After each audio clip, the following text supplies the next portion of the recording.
Hello అండి, welcome to Ramya's vlogs. నేను మీ Ramyasri. Welcome back to my channel అండి. ఎండాకాలం వచ్చేసింది కదండి. ఇంకా ప్రతి ఒక్కరి ఇంట్లో మాత్రం కుండ ఉండాల్సిందే. పాతదున్నా సరే మనం కడిగేసి మళ్ళీ కొత్తగా వాడుకుంటూ ఉంటాము. నేనైతే ఒక 1 మంత్ అయిందండి కుండని తీసుకొచ్చి కూడా డైలీ కుండలో నుంచే నీళ్ళు తాగుతున్నాము. ఎందుకంటే మేము ఫ్రిడ్జ్ వాటర్ అస్సలు తాగము. పిల్లలకి కూడా బాగుండదు, అలాగే ఇంట్లో ఉన్న వాళ్ళందరికీ బీపీలు షుగర్లు ఉన్నాయి కాబట్టి ఐస్ వాటర్ అంత మంచివి కాదని చెప్పేసి మేమైతే ఎండాకాలం రాకముందుకే కుండని తీసుకొచ్చి కుండలో నీళ్ళే తాగుతామండి. మీరు కూడా అంతేనండి.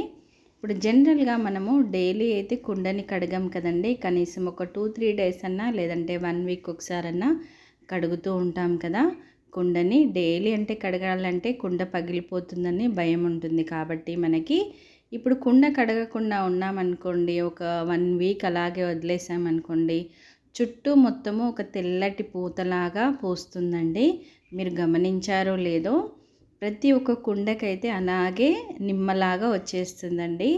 అలా నిమ్మలాగా వచ్చినప్పుడు మనకి నీళ్ళు అసలు తాగబుద్ధి కాదు.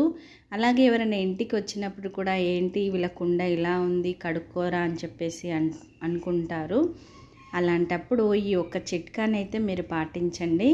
ముందుగా అయితే మనము నీళ్ళని ఖాళీ చేస్తాం కదండి. కుండని కడిగేటప్పుడు కుండని బాగా కడిగేసుకొని, ఇప్పుడు మన దగ్గర ఏ ఆయిల్ ఉంటే, రిఫైండ్ ఆయిల్ అయినా సరే, ఏదైనా సరే, వంట నూనెని ఇలా తీసుకొని మొత్తము కుండ చుట్టూతా మనము పూతలాగా పూసుకోవాలండి, ఒక లేయర్ లాగా.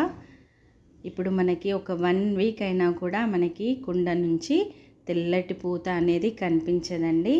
ఎందుకంటే ఆయిల్ మొత్తం అప్లై చేసాం కదా, తొందరగా వెళ్ళిపోదన్నమాట. మరి ఎక్కువగా కాదండి, జస్ట్ చేయికి అప్లై చేసుకొని కుండ చుట్టూతా మనము రోసుకోవాలండి. నీళ్ళు కూడా ఎప్పట్లాగానే అలాగే చల్లగా అవుతాయి. ఏంటంటే మనకి చూడ్డానికి కుండ చాలా కొత్తగా అలా కనిపిస్తుంది. మీరే చూడండి డిఫరెన్స్ ఎలా ఉందో.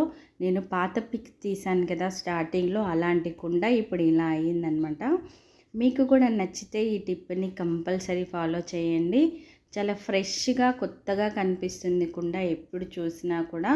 మీకు నచ్చితే కనుక నా ఛానల్ని సబ్స్క్రైబ్ చేయండి, అలాగే కామెంట్ చేయకుండా మర్చిపోకండి.